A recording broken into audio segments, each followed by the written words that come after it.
Hello, you guys. Welcome to the Expand Love Show. Today we have an amazing guest called Ted Carr. He is a big name in the raw vegan industry. I'm very excited to have him on the show because it took me a long time to get him for the interview. Since I live off the grid, there are a few problems that I face during the internet. The areas around are still not so internet proof. So there are times when my video is not in sync with the audio. So pardon me for that, but definitely you can hear everything very clearly, and the internet on Ted's side was awesome. So do watch the video till the end. It's only in the beginning that there are a little bit of small glitches. The videos will only get better, I promise. And if you haven't subscribed so far, do subscribe and share this video with your friends if you enjoy it. See you. Today we have an amazing guest called Ted. I've been waiting to get him on the show for a long time. He's a big name in the raw vegan industry. Just in the last interview, there was this guy called Boris who mentioned him how Ted inspired him on his raw vegan journey when he was starting out. Ted has been a vegan for more than 10 plus years, and he has been helping a lot of people to run their raw vegan and vegan businesses. So his niche is vegan. He ran into a debt of $35,000, I think. This is the story that I remember. And then after that, he made a lot of money through the raw vegan through the vegan and raw vegan business. And now he is helping out people to set up their businesses to make more than $10,000 per month, just starting out. Welcome to the show, Ted. I'm very happy to have you here. You're like really good vibe and inspiring personality for me and even for the audience to have in the show. Could you just give a brief introduction of yourself? Yeah, thank you so much for that beautiful introduction. And your background is amazing. Like I feel like I'm in India right now. I feel like I'm being teleported there right now. It's really special. I love that you're doing this outside. I've never been interviewed by someone on Zoom across the world outside. Normally everyone's in their studio, but that looks like maybe you are in a studio and you have a green screen right there. Yeah, I think this is the best studio, the best lighting as well, right? It gives a nice feeling. So nice. Thank you. So yeah, I mean, you pretty much introed me. I'm just your regular vegan from Canada, and I found a way to make money online by packaging up what I knew about raw foods and veganism and putting it into like a digital product, like an ebook, course, a coaching program. And then I got that system really dialed in so that sales were really consistent. And then I started teaching other people how they could set up their same system as well. So basically help vegans and raw vegans sell digital products online. Yeah.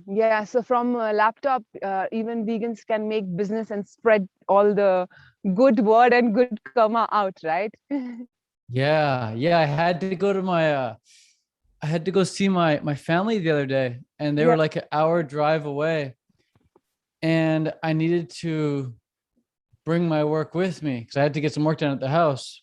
And I remember it was like last week, I got my backpack, I put my laptop in my backpack, I had my phone, and I'm like, wait, that's all I need? I'm like, yeah, my life is like my laptop and my phone, and like that's my whole business. Yeah. The whole business can be operated from my laptop and my phone. And I don't even need my laptop. I could use anybody's laptop because everything I do online, it's in the cloud. You know, I use Google Drive and Facebook and different platforms online. So I don't even need my own laptop. I can use anybody's laptop. Yeah, and it's like I'm living off the grid. It's different kind of freedom, but if you can also, do work through laptops, even if I can do it from here, living off the grid is the best thing, right? Like this, it gives so much freedom. That's what we're looking for completely. Yeah. It's really special. Yeah. So would you like to just like tell our viewers, how did your journey start into raw veganism? What was it that, put you in? What inspired you? How was the initial journey? Was it difficult to get started with? Yeah, it depends how far back you want to go. Like, I think my first introduction to the idea of raw foods, because you have to remember, most people watching this, they go through like many years of life, not even being aware that raw foods is a thing. At least I wasn't aware until one day my cousin, he was in the kitchen and he grabbed a piece of raw asparagus, and I'd never seen anyone eat raw asparagus before. I thought you had to cook it. And so he grabbed this raw asparagus and he ate it. And I was like, you can eat that raw? And then he looked at me and he said, enzymes. And I was like, enzymes? What are enzymes? He's like, enzymes are only active in raw food. When you cook the food, you kill the enzymes. And I didn't know that up until that point. So at that point in my life, I thought food was just food. There was no difference in food. It's just food. But then my cousin like drew that line and he's like, look, there's cooked food and there's raw food. Yeah. I didn't know that. So I remember where I was standing and everything. I don't know how old I was. I was maybe 15 or 16 or something. But from that day forward, every time I ate raw food, I did so knowing that I was getting enzymes. That's all I knew. Yeah. That there was enzymes in the raw food. And so that was like the seed that got planted, the first seed. And then many years later, when I first got into veganism, I got into veganism for the ethics for the animals. And I didn't know that I was going to feel a lot better. Yes. Because I didn't know there was a difference in how you'd feel. I didn't know there was a connection between food and feeling. I had no idea. I only went vegan because I'm like, that's wrong. Seeing the animals get hurt like that. I'm like, that's wrong. That's messed up. I love animals. Why would I support that? That's not cool. So when I went vegan, it was purely for ethics. There was nothing to do with me feeling better other than like morally feeling better, consciously feeling better. But so I went vegan. I felt better physically. I was like, wow, like I'm lighter, I'm clearer, I'm sharper. I feel fitter. This is great. And then I started Googling like the best ways to do a vegan diet. And then people on the internet talked about you can do gluten-free. Yeah. And I was like, oh, that's cool. And then people talked about how you could do, organic, and you could do like high protein, low protein, carbohydrate, like all these different types of vegan diet. And that's when I learned that like, wow, you can by altering how you're doing the diet, you can alter how you feel as well. So got into that. And then I kept feeling better and better and better, just like tweaking my diet a bit. And I kept researching what's the best way? What's the best way? What's the best way? And then I found what I thought was the holy grail, which is raw veganism. I thought raw veganism was the holy grail. And so I was eating like all these different like nuts and seeds and all these different fruits and vegetables. But I had such bad gas, like my digestion was horrible. And I couldn't seem to get rid of like the last bit of acne that I had on my face and my chest and my back. And I was raw vegan. And I was like, how have I not gotten rid of all my issues? Why do I still have like bad gas and acne? Yeah. And then I learned that there's actually like a step above raw veganism, and it's fruitarianism. And so I tried the fruitarian diet out, and within a couple of weeks, like my acne was completely gone.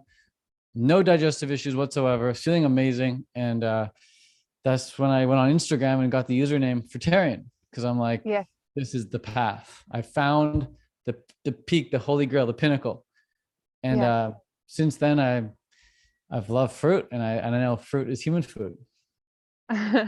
Yes. You were also running marathons on that, right? And I saw like you got like ripped abs.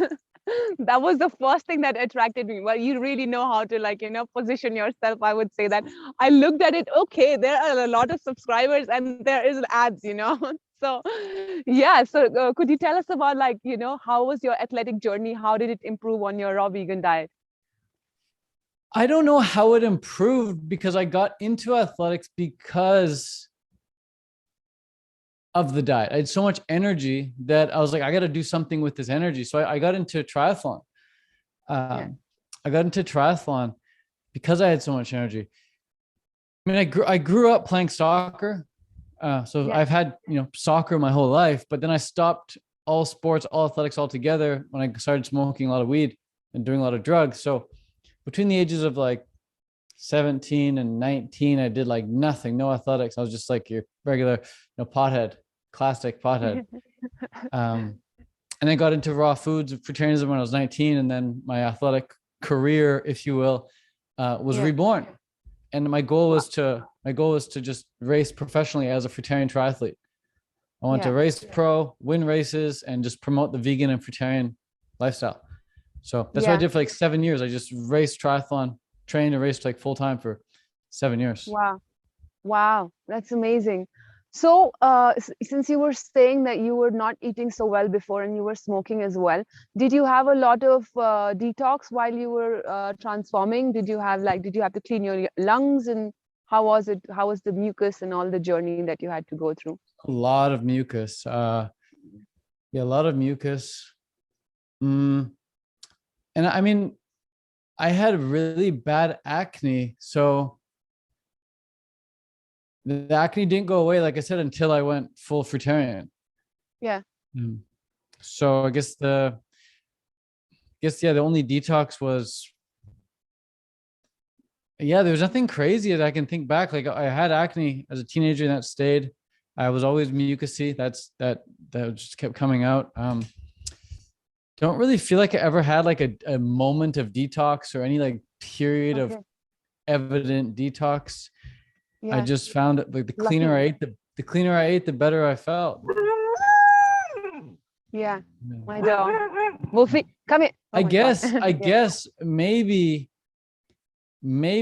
part of the detox was the cravings, because I was like seriously addicted to food, and I would like binge on certain meals. So I suppose that was a symptom of the detox, the cravings.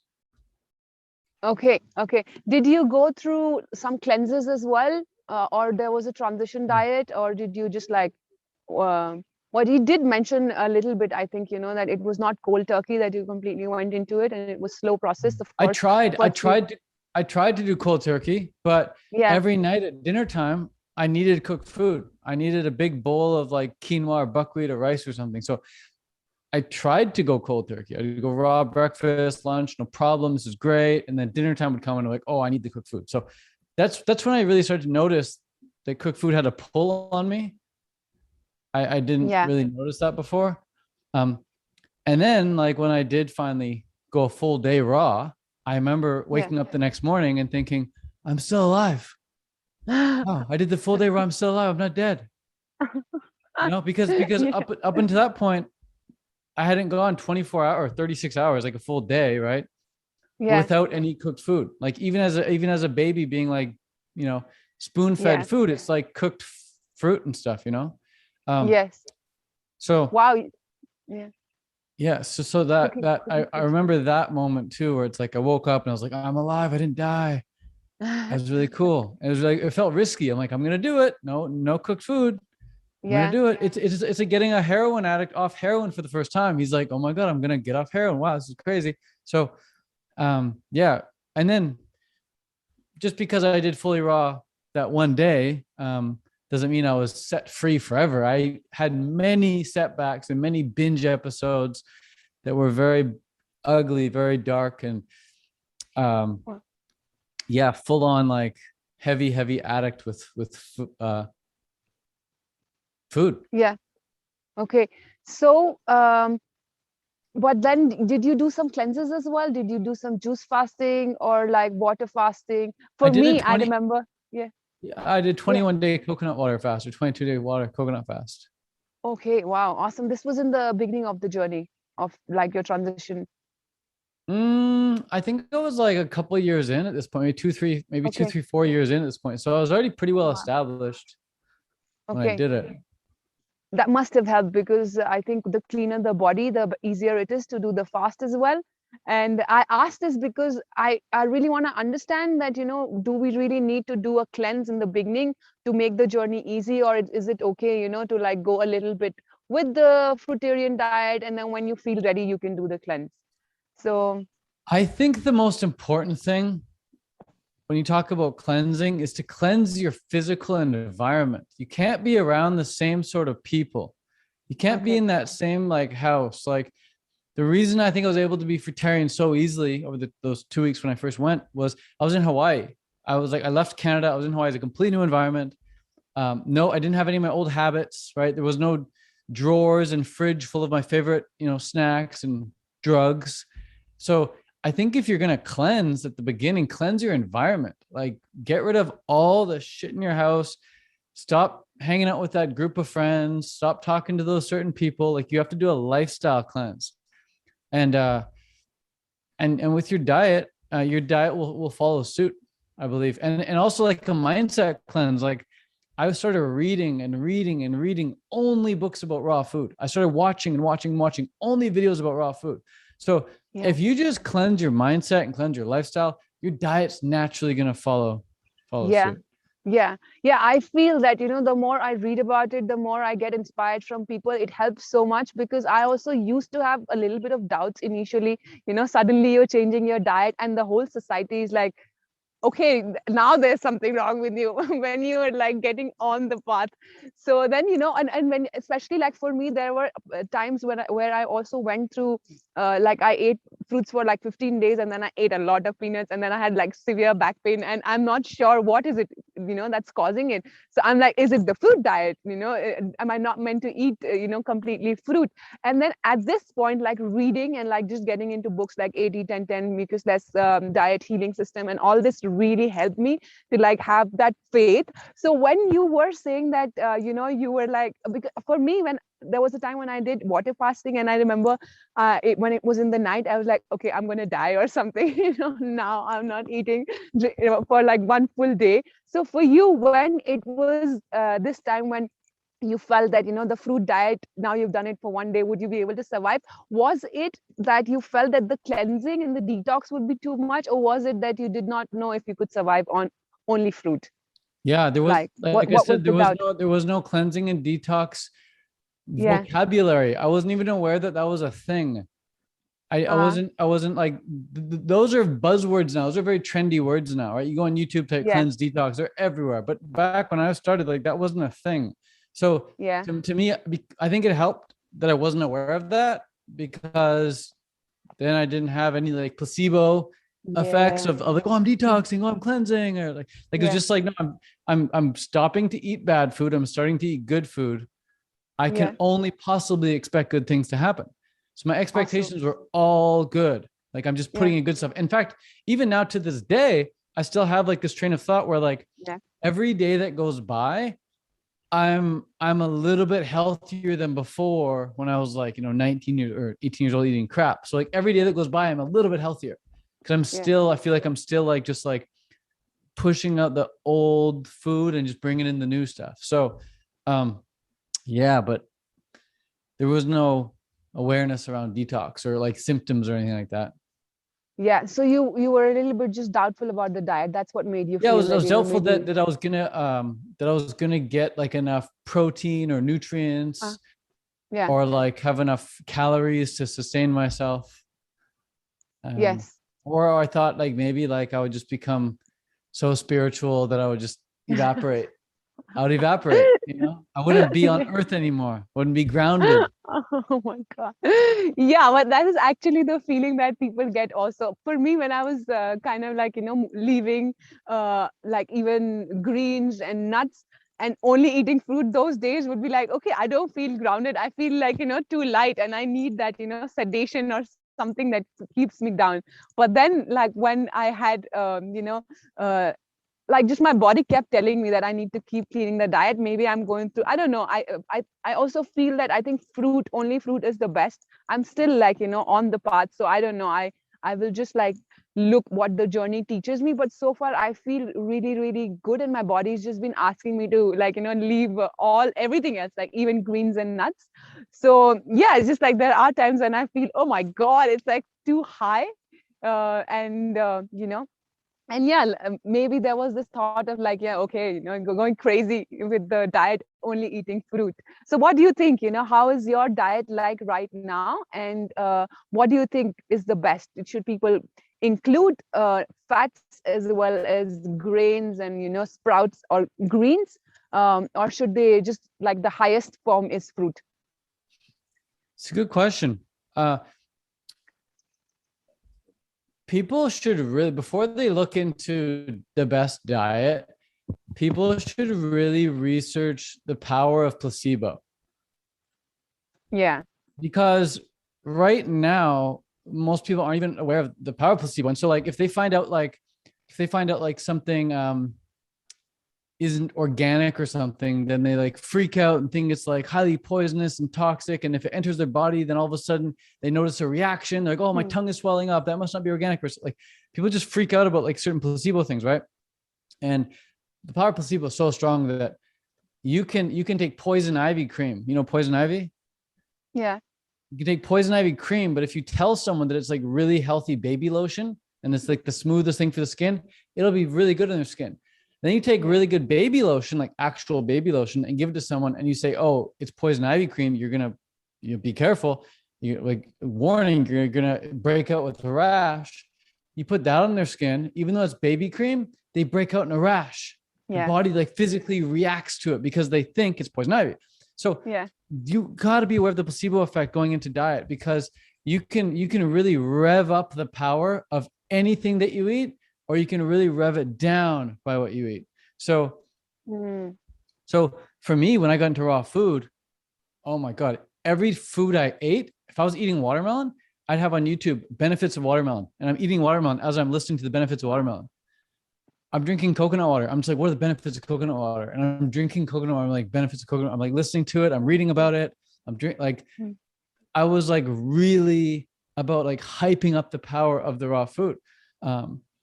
Anything I ate like that, I would just really, and I recommend everyone do that. So it doesn't matter what you're eating, even if you're eating cooked food, if you're eating rice, Google benefits of rice. Like, you want to make sure that your food is doing the best it can for you. It doesn't matter what you're eating. If I had to eat something that I don't eat ever, like I haven't eaten cheese or eggs or meat in like over a decade, but if I had to eat that stuff, I'd probably research like benefits of meat, benefits of cheese, and I would eat the cheese as I'm listening to it, because I know how strong the placebo is, right?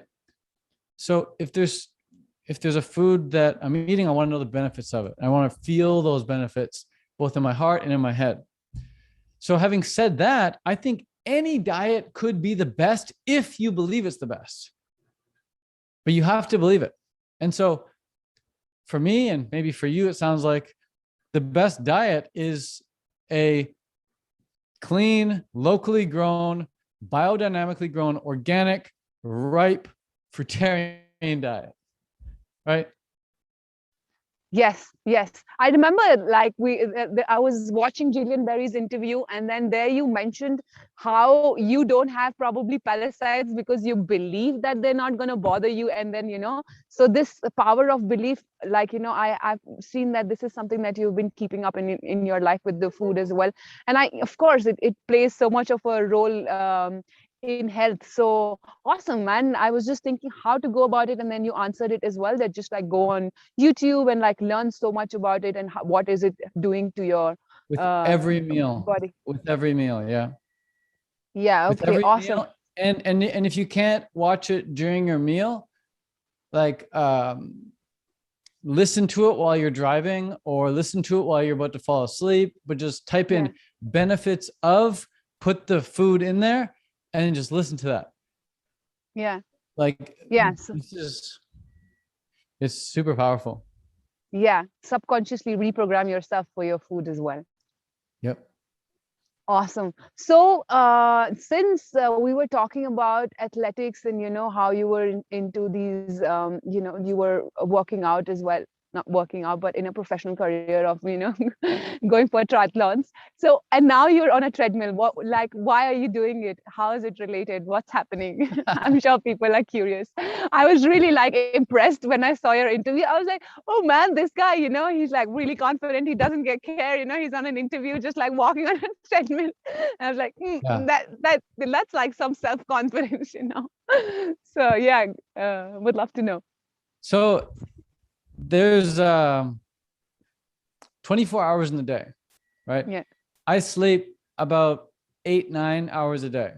Let's just say 8 for easy math. That leaves me with 16 hours of the day.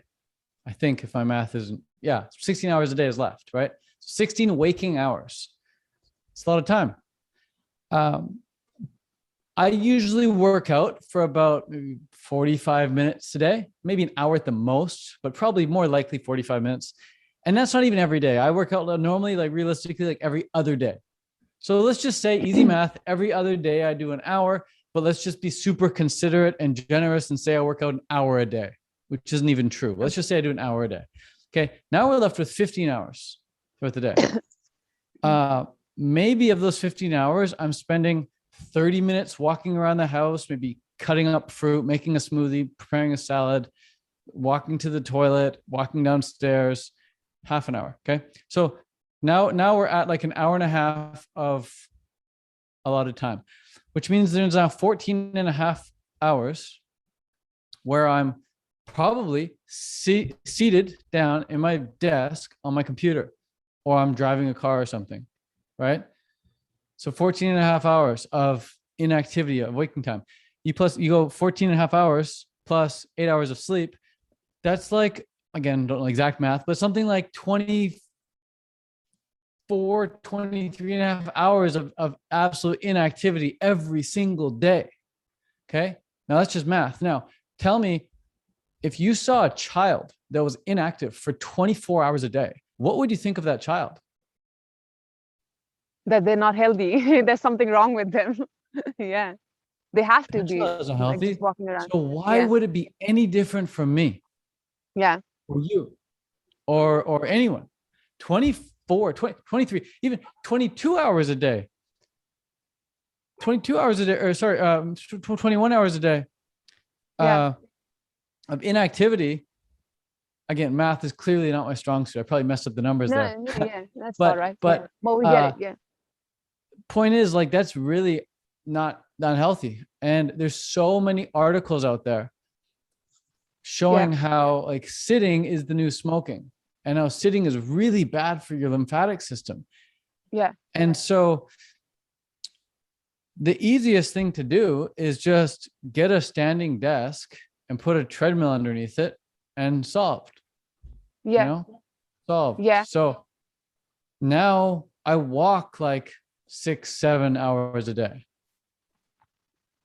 But I'm curious, is it good for the knees if it's the treadmill? I've heard from, I don't know, like completely at all.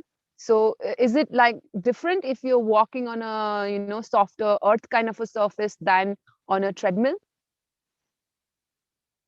I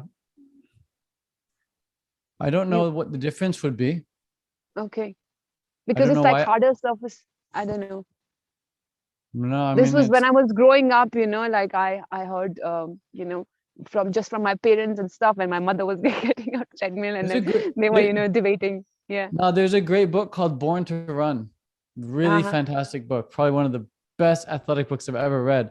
And it talks about like the perfect running technique, and talks about how to never get injured. It talks about this tribe. I think the tribe is called, again, I haven't read this book in years, but I forget the name of the tribe. It's something like the Tara Umara or something. It's the tribe who they're like this long distance ultra running culture. And they run like hundreds of miles and they don't get injured ever. Why don't they have injuries? And they found that, they had this certain running technique, and they found that the shoes they wear is very thin. And so it makes for like it's very hard impact when they land. Whereas in America, we have very soft shoes, very thick soles, right? Yeah. So it creates a lot of cushion. But then they found in America, most people get injured. Whereas this tribe never gets injured. But the tribe has very thin soles, it's very hard impact. So why is that? It should be the opposite, right? But they found that because the tribe had such thin soles, their technique had to be very light. They had to land very light with the right sort of technique. And because the surface was very firm, when the foot landed, it could instantly connect with the ground and know how to adjust. Because it's like instant feedback, right? Whereas when you have the cushion, when the foot lands on the cushion, there's like that spring period, right? Yeah. And so when the foot lands on the soft cushion, it now has to like figure out where it's gonna settle before the next foot strike. And that like shaky part, it's very micro, but they've like zoomed in and saw this. that's what F's up the hips and the knees and the feet and ankles, because the foot's like, whoa, what is that? Whoa, what is that? Whoa, Yeah. what is that? Wow. Every time. So Wow. now all the top runners, they've shifted over and they're using very thin shoes, very firm, because they want that instant feedback from the ground. So Yeah. I walk Okay. barefoot on this. I think that's the healthiest way to go. I wouldn't recommend using Yeah. shoes, not barefoot, sorry, Yeah. socks, because that little bit of Ah. protection. If I go barefoot, I get calluses very quickly on the treadmill. But yeah. Okay. but yeah, I think you won't get injured as long as you're going barefoot or with socks. Awesome. Awesome. So you were also barefoot for a long time, right? I remember because I live barefoot, and I remember one of these emails that I got from you, and there was written I was a barefoot hippie before, and then I turned into like this, I don't know, like an entrepreneur making this much amount of money. So yeah, were you living barefoot before? Yeah, I mean, I wasn't like I didn't walk into the stores or walk into the airport barefoot like some people, Yeah. but Yeah. I spent as much time as possible barefoot. And when I go for runs around the neighborhood, I go barefoot. And I remember my friend went for a run with me. He was super embarrassed. He felt like an idiot running barefoot with me. And he was just like, Oh. he's just like, ow, ow, ow, ow, ow, ow. But yeah, I think, I mean, that's Yeah. being barefoot. When you go for like barefoot hikes, it's a different kind of hike. It makes you very present. It brings Yeah. you into the present moment. You have to be very attentive every step you take. Whereas, when you got shoes, it's a different kind of hike. You can kind of just forget about where you're stepping and just take in other senses. But Yeah. no, I think the grounding benefit is awesome with barefoot, Yeah. as Yeah. well as the biomechanical benefits. So the grounding benefits and the biomechanical benefits. Okay. What are the biomechanical benefits? Well, when you wear shoes, typically most shoes have like a higher heel lift, like 2, 3, 4, 5 millimeter heel lift. And so Yeah. your Achilles heel is shortened. Like it's your Achilles heel gets short when you wear shoes. Whereas when you wear barefoot shoes or when you walk barefoot, there's no heel lift. And so your Achilles has to be fully extended with every step you take. And so when people have a shortened Achilles heel, they also have a shortened calf muscle and then shortened hamstring, because all the muscles are connected, and then tight glutes, and then tight hips, and then tight back, and then tight neck. Right. So it all starts from a tight Achilles heel. And then if that muscle gets shortened, all the muscles get shortened. So that's why people have like back pain and neck pain and, leg pain, hip pain, because they're all from one little muscle being tight back there. Not to mention knee injuries. So yeah. Okay. Awesome. Got that one.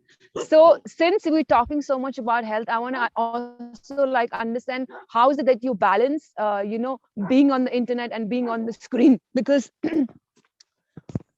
sorry. I'm detoxing, so cleansing. But yeah, so what happens with me is that I get really tired, like when I'm looking for the screen or being in the internet area for a long time, and then I can feel those vibrations so much. I know there is like energies everywhere, and you can balance. And as you said, it's like a lot of placebo also going in, and like feeling like just like placing yourself in the thought. But are there anything else that you use for balancing out the radiations, or like a lot of times that you spend with the gadgets? Yeah. I have to make sure that what I'm doing on the computer is what I really want to do. So if I'm doing a task on the internet or the computer that I don't want to be doing, it's super rare, by the way, but whenever I'm doing something like that, I feel it and I'm like, I got a headache, my eyes hurt, I can't deal with this shit. I need to go for a walk or something. Like I got to get out of here. But luckily, or I don't know if it's luck or just my lack of tolerance for doing shit I don't want to do, I pretty much only spend time on the computer doing what I want to do. So I'm actively like really excited about what I'm doing. I'm interested in what I'm doing. I'm obsessed with what I'm doing. It's hard to pull me off of the computer. Most of the time I'm not on the computer. I'm thinking about being on the computer and just really wanting to just get lost in my zone and do my thing. So I love it. I've been on the computer since I was like 8 or 9 years old. It's like my first best friend. So Awesome. How many hours do you spend usually in a day? Probably when I'm at home, which is like almost always, I'm pretty much always on the computer other than when I'm working out. Okay. If I'm not on the computer, I'm probably on my phone having a conversation about like my business or something. So it's always like work related, but I pretty much put in like at least 14 hours a day. Okay. But that's not to say that like everyone needs to put in 14 hours per day. It's just like, I don't know what else to do. Like what else would I do? If I work out hard for an hour, I'm pretty tired physically. I could go for a walk or something for an hour or so, but even then it's only 3 hours. Now I have another 13 hours. What do I do for 13 hours? I have no, kids to look after. I don't have a dog to look after. Well, what do I do? Yeah. What about your friends and all? Do you meet them? On Saturdays. It's interesting. On Saturdays, I see friends. So like my Saturday morning is for me, and then Saturday midday and a little bit of the evening is for friends. And then Sunday is like morning is for me, and then Sunday evening is for family. So Saturday friends, Sunday family, but then Monday to Friday is just work. Wow. You just spend time with yourself. That's a lot of time to like, just be with yourself. It's a lot of Zoom. It's a lot of Zoom. I'm on Zoom, for 5-6 hours a day, probably. Wow. Is it because also you chose it to be like that, or is it like because of all the restrictions that are going on around? If there weren't the restrictions, I would be traveling probably a lot more. Just because that's just what I like to see people. I like to be around like-minded people. But because of those restrictions, I'm not traveling, and so therefore I'm working more than I normally would. But I'm not complaining. It's nice. It's just very different than what I've been used to. Okay. You're still thriving with it, huh?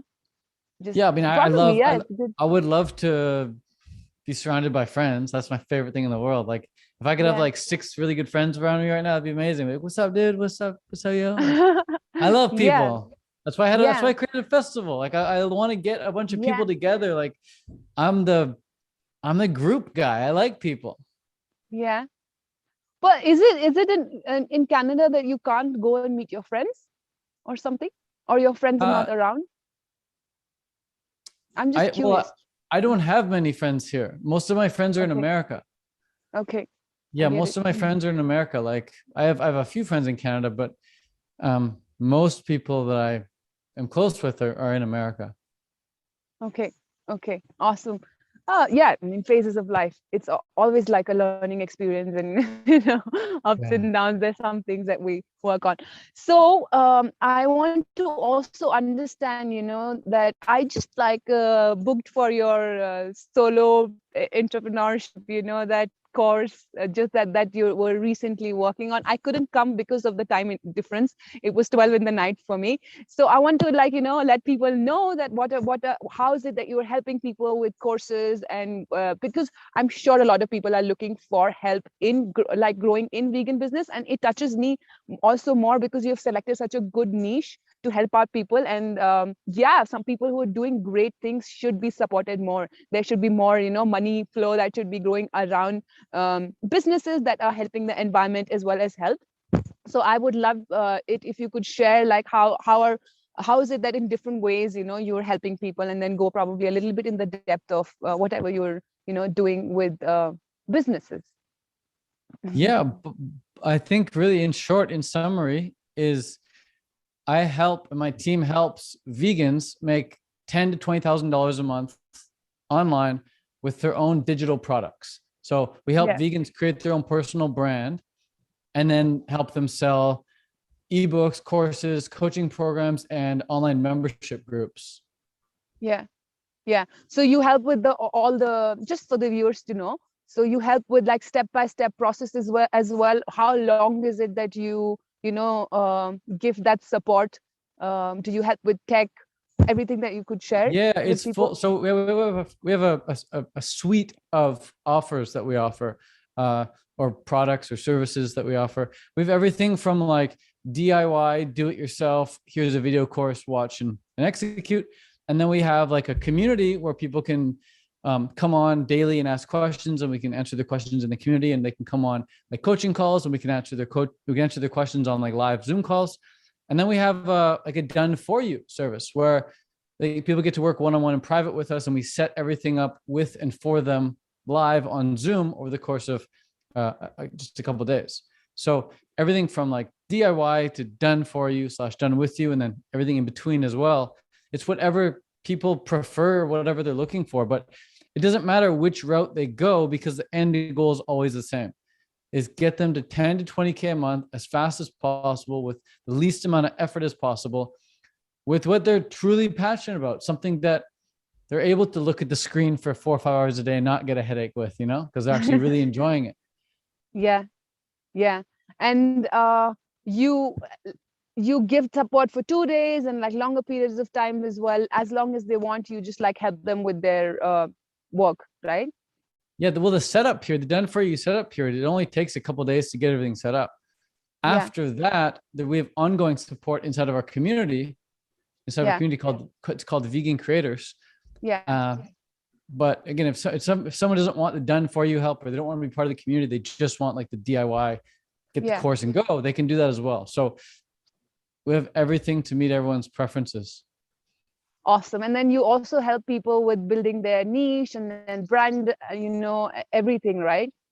Well, we don't like build putting the word out. we don't really help people build a niche. We help people discover the niche that they would be best suited to serve. And typically, what that looks like is, one of my favorite ways of helping someone, discover the best niche for them is just to ask them, like, what niche do you already feel that you're a part of? So I'll ask you right now, which niche do you feel like you're already a part of? Well, helping with the transitioning into raw vegan diet, how to get a good skin, how to go through. Not helping, not how to. Okay, I'm sorry. Which niche? Like so a niche is a group of people. That's all a niche is. So a niche is like a label of people. So for example, housewives, that's a niche, or triathletes, that's a niche. Yeah. Right? Yeah. So which niche do you already feel like you're a part of? Well, raw veganism for sure. Okay. Mental health also probably, yeah. Okay. Yeah. So the mental health niche and the raw vegan niche. Yeah. Right. So those are two niches that you feel like you're already a part of. Yeah. Okay. So those would be two great niches for you to go into business in. Yes. Yes. Right. See how simple that is? Yeah. Yeah. Now people spend weeks or months thinking about what niche do I do? What niche do I do? It's like, which niche are you already in? Yeah. Yeah. Well, that makes a lot of sense. Yeah. When you said earlier, like, oh, Ted, it's cool that you picked the raw vegan and vegan niche. It's like, I didn't really pick it. It's just like, it's just the niche I'm best suited for. Because what other niche would I go into? You think I'm going to go into helping ice skaters or something? Like, I'm not an ice skater. Yes. I don't do triathlon anymore. Like, the only niche I'm really part of is the vegan or raw vegan fruitarian niche. And that's who I help, because that's who I am. Yeah. Yes. So I also looked at your YouTube channel that you are helping people, of course, with business, but are you also helping people right now with like weight loss as well as the mood part of the equation, or are you not coaching people for their health and mood and everything? The mood, definitely. Yeah. The mood is a big one. Yeah. But we do it. I don't do mood for the sake of mood. I help people with their mood so that they can manifest results in their business so much easier, because I don't really know any successful entrepreneurs who are always in a bad mood. I don't know any successful entrepreneurs who are like acting like victims and, always blaming outside circumstances. The best entrepreneurs have really good attitudes. The best entrepreneurs take responsibility. The best entrepreneurs feel good and energetic. So that's why I introduced the the teachings of the mood. So it's so that people can get results with their business. It's not just so we can run around happy for the sake of being happy, right? It's focused for business. That's good and as then, well. yeah, and then also I used to be a personal trainer. I used to help people with weight loss. That's how I got into the health field. I was just helping clients lose weight. And so still to this day, I have like a lot of experience and knowledge with that. So I can help people with that, but it's not really like my main area of focus. So I recently made a video, a training, actually. It's like a 45-minute training. And I just decided to take like everything I know about achieving your dream body. I put it into this one training and I'm like, okay, I'm done. I'm never talking about weight loss ever again. So I'll release that training soon. It was part of like a recent weight loss bundle, but I'll release it soon to the public. But then after that, I'm not talking weight loss ever again. Yeah. Because it's like you're more passionate about everything I know is in that video. You don't need any more help other than that. Wow. Nice. So, amazing. Some people like to talk about weight loss a lot. Like I like talking about business a lot. Business is like one of my biggest passions. So that's your niche. one of them. You've been chosen for it. Yeah, one of them. Awesome. So there were a few questions that my audience wanted to ask you as well. There was this one guy who asked about, I think you introduced a little bit of cooked food in your diet, and then he asked about why is it that that you've done it if you knew that it helped so much with your athletics and with your health and mood. Yeah, good question. So when the big reason why I got into triathlon, like I said, I got so much energy from this fruitarian diet, and the big reason I kept up the fruitarian diet was because I wanted that athletic advantage. I wanted that competitive advantage. So I'm not fruitarian just because I want to be fruitarian. I'm fruitarian because I want to use it as a tool. So I see diet as a tool, or at least fruitarian diet as a tool. Vegan diet is like a whole nother thing. Vegan diet is like an ethical stance, but like raw foods, I see it as a tool. And so I was using and still use the fruitarian diet to get results. When I finished triathlon, though, when I quit triathlon, I no longer did a bunch of cardio. I wasn't running or swimming for 6 to 8 hours a day anymore. I just got into like strength training. I went to like lift weights and build big muscle, right? So I was like, okay, well now that I'm shifting my athletic focus, I'm going to see if I can, put on a lot of muscle. So I got rid of the fruitarian diet, introduced some cooked foods. I still ate like half raw, but I started adding more cooked food like quinoa and stuff like that. Didn't really feel that good eating all that cooked food, like half my calories from cooked food. Like that's a lot of calories from cooked food. So I've quickly then dialed it back and started doing like 75% raw, 25% cooked. But even then I felt that was too much cooked food. Like it's just heavy and it's brain foggy and doesn't digest that well. So now what I do, if I have cooked food at all, it's generally like past 2 days I've been 100% raw. But generally, if I do have some cooked food, it's like maybe like 500 calories or something of like some sprouted tofu. But that's about it. The rest is all fully raw. So I guess the reason I switched my diet in the first place was because I switched my goals and I needed a different tool to get those goals. But then when I was on that path for a bit, I realized that that's not a worthy goal and I want to get off that path. So now I'm coming back to embracing more of the raw side, which I love. Feels so good. Yeah. And you would definitely vouch that, raw is like, for your body especially, is like way better than cooked food. Yeah. And you notice it instantly. Like if you do 1 day fully raw and 1 day like 95% raw, you notice the difference. Or I notice the difference. Yeah, certainly. Awesome. So there was this another question, which was how would you differentiate between juice fasting and water fasting? Like what are the, how is it in your point of view? What is it that a person should go for? I could answer this in so ways. I could answer this in so many different ways. Yeah. It depends on your goals. Like if someone has a gun to your head and says, you need to lose 40 pounds within the next 40 days or you're dead, you should water fast or you're dead, right? So like, what's your goal? You want to stay alive or you want to die? In that case, in that circumstance, you should water fast, right? But if instead you want to take things a bit slower and lose weight a bit slower, then do a juice fast. The reason I don't like juice fasting, as much as I love drinking juice, I'm a huge fan of juice. The reason I don't like juice fasting, and this is me personally, is that if I drink too much juice, I get diarrhea and I'm just shitting liquid and like my ass starts to burn. I hate that. So I'd rather just eat really good fruit. Yeah. I'd rather have fruit smoothies than juice. I know it's completely different, but I'd rather have fruit smoothies because my digestion's amazing on smoothies, on fruit. Yeah. But again, I love juice, and I ideally it'd be like I'd wake up, I'd have juice for breakfast, and then a smoothie, and then a salad for dinner or something. You know, that'd be perfect. Yeah. Maybe a durian for dinner. That'd be great. Yeah, you were mentioning about like organic foods, and how do you get like good fresh produce where you live, or is it difficult because they don't grow it so much over there, right? Yeah, we get organic. We're pretty close to California. We're only like a 15-hour truck drive away from California, so we get a lot of trucks driving up from California with fresh produce.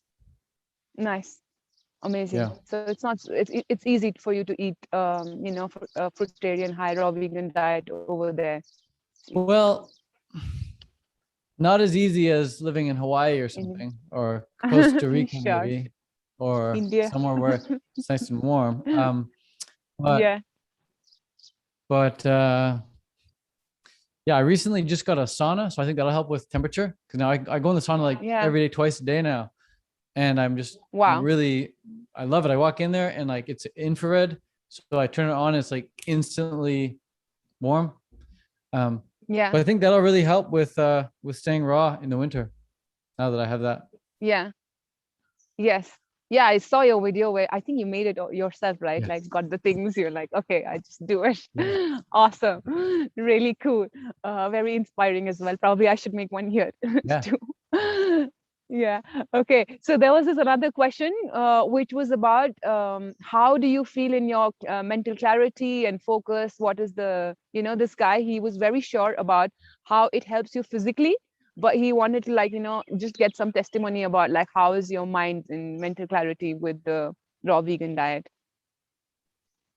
That's probably like the main reason why I'd use the diet now. The mental clarity, what it creates is it creates more energy. Yeah. And what I found by measuring, like objectively measuring my sleep numbers, I found that when I eat fully raw, I can get by on like 2 hours less sleep per night than when I'm eating cooked food.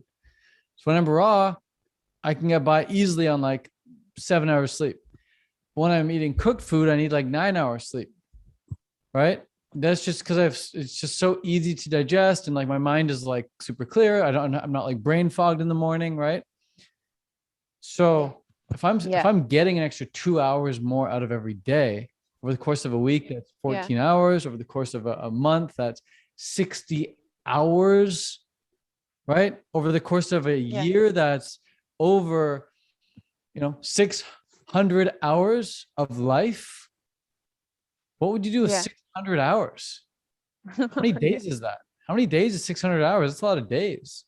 Yeah. Right? That's just over the course of 1 year. Yeah. So eating raw literally gives you more life. Yes. So like, to answer your question, like the mental clarity, it doesn't just stop with like, oh, I can think better. Oh, I can see better. It's like, no, you're actually like awake longer, easier, with more focused during those hours. So correct. It's unbeatable. The hard part about it though, for most people, including myself now, is just the craving to the cooked food. It's very strong. It's very strong. Yeah. It's very drug-like. It's very drug-like. And not to say that like when you eat the cooked food, it damages your body like heroin or cocaine or something. But I would say it's equally as addictive as a hard drug like cocaine or something like that, because you just can't quit. And if you think cooked food's not addicting, try quitting for a month. Yes. People will laugh and they'll say, "Oh, that sounds funny, Ted. Okay, try it. Tell me what happens." Yeah. And then instantly, before they even try it, they go into denial. What do cokeheads do? They go into denial. Oh, I'm not addicted to cocaine. What do cigarette smokers say? Oh, I could quit if I want. I just smoke casually every day with my friends. I'm not addicted. Like, it's denial. It's the first step. Cooked food, people, same thing. Denial. Oh, I'm not addicted. I can stop if I want. We need food. It's nutritious. This has got vitamins. It's got minerals. It's got fiber. The longest living people on the planet eat cooked food. My grandma's 120. She eats cooked food. Like, all these excuses and reasons for not doing what I said, which is quit. Yeah. So if you think it's not addictive, try quitting. Yeah. I mean, I do agree with it. I think the main reason what motivates me to be on this diet is definitely how I feel. It's like this presence is there. And like all the anxiety and stuff that I used to feel years before is like gone. It's like thing of the past, you know. And I think that is the most motivating factor, other than, of course, the health benefits. But I think with health, it's like slowly it progresses, because for me, at least, I've been going through like, you know, really highs for a long time. And then there's like a little bit of a low where my body's cleansing. And then, you know, it goes like really high for a long time, because I'm still, you know, it's the beginning of my journey. It's like been 2 years, that 2.5 years around that, you know, I got introduced to it and started eating raw vegan food. Awesome. So since I know your time is so valuable, and then you told me 1 hour, any last messages? That it's 8:08 here. That's a nice number. But yeah. So any last messages that you have for people? Any last messages that I have for people? I guess I'll give them one message for the fruit and one message for business. One message for fruit is seek high quality fruit. Make that a priority. It's like friendship, like seek high quality friendships. Same with fruit. You want high quality fruit. Yeah. Okay. If you eat high quality fruit, the diet's going to be really easy, because it's going to taste so good. That's all you're going to want to eat. So high quality fruit. That's the tip for that one. And then when it comes to the business, oh man, one tip for the business. I think it's just deciding if you want to be an entrepreneur or if you want to work for someone else. If you want to work for yourself, or if you want to work for someone else. If you want to tell yourself what to do and set your own schedule and not have a boss tell you what to do, decide that that's what you're going to do and decide that's who you're going to be. But if you want to be told what to do, some people do. If you want to have a job, if you want to have someone else set your schedule, then decide that that's what you're going to do and stick to that. But a lot of people, there's like a lot of crisscross because they're not clear. They've never made that decision. I was a very young boy when I made the decision that I'm going to work for myself. I can't work for anyone else. I'm mentally unemployable. You can't really tell me what to do. I'm very bad at being bossed around like that. But some people are very good at being bossed around. They make great employees, and we need those types of people. We need employees. So I just think the tip is like, just decide what you're going to do. And once you make that decision, the rest will unfold and you'll naturally get the help you need or figure out what you need to figure out, just based on your identity of yourself. So yes, that would be my tip. Wow. Just decide what you're going to do, who you're going to be. But is it okay if on the journey, you know, to learn, you like get employed with somebody?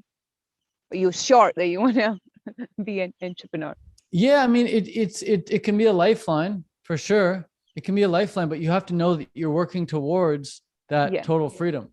But it can definitely be a lifeline. Like ultimately, you know, you need money to pay rent. You need money to buy food. And if the only way to get that is work for someone else, then yeah, of course, do the apprenticeship type of deal. And You know? do you think people could do it for not just for the money, for learning as well on the path, or like you think that you can just get straight into the business and learn as well?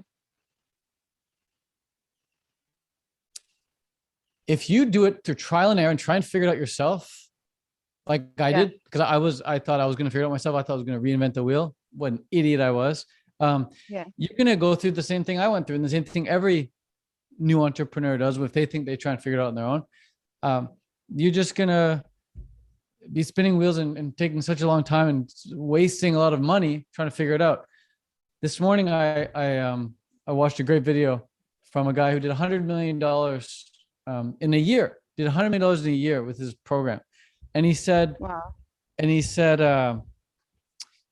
said how his team spends like hundreds of hours trying to perfect the flow from like an advertisement online to the time when someone actually like buys and becomes a customer, right? There's been hundreds of hours perfecting that, hundreds of thousands of dollars perfecting that.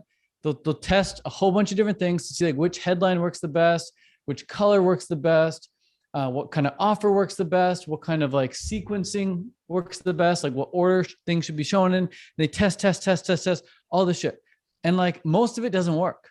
But every now and then they find a thing that they've tested and it works like 5 times better than what they had previously been using like last week or something, right? Yeah. So now he's at a point where he's doing 100 million a year because he's got it so dialed. And then he laughs when he thinks some random person is going to come along and just guess what that sequence is. Yeah. You know? Yeah. So what he does is when people work with him, he gives them that proven system. They take that proven system, they implement it, they get results right away because he's already tested it. He's already spent hundreds of hours, hundreds of thousands of dollars testing it, like just obsessively. So again, he laughs if someone thinks they can do it on their own because, you know, how are you going to come up with hundreds of thousands of dollars to test it? How are you going to come up with all that time when you're brand new? You're just crazy. So you have to just do what's proven to work. And I think school tells you that you're bad if you copy someone. They call you a copycat, right? And they call you a cheater for taking the same answer someone else put on their test, right? So you're a cheater and you're bad and you should be failed and you get punished. But in entrepreneurship, that's what you have to do. If you don't copy and model and replicate and look at the answers that someone else has on their test, you're going to lose.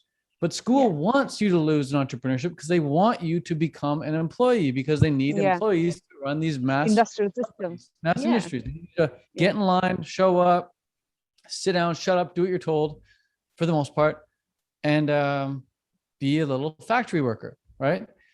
So the idea of like instantly getting the answer by just copying the smart person, we got to punish that in school. But in entrepreneurship, you have to copy the smart kid. You have to say, what is Kartika doing to grow her YouTube? Wow, okay, I'm going to do that too. But subconsciously, it's like, oh no, I can't copy here. I gotta be unique. You know? Yeah.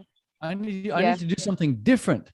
And it's like, that's why most people are just sitting on the sidelines, not doing anything as they watch everyone else succeed. And they notice, hey, everyone who's succeeding, they all do very similar things, but not me. I couldn't do something similar because that'd be copycatting.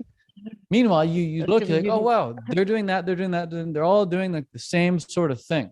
Maybe there's something to that. I don't know though. So again, it's, I could talk about this all day long, but that would be my tip is, just find someone that's doing what you want to do and just model their success.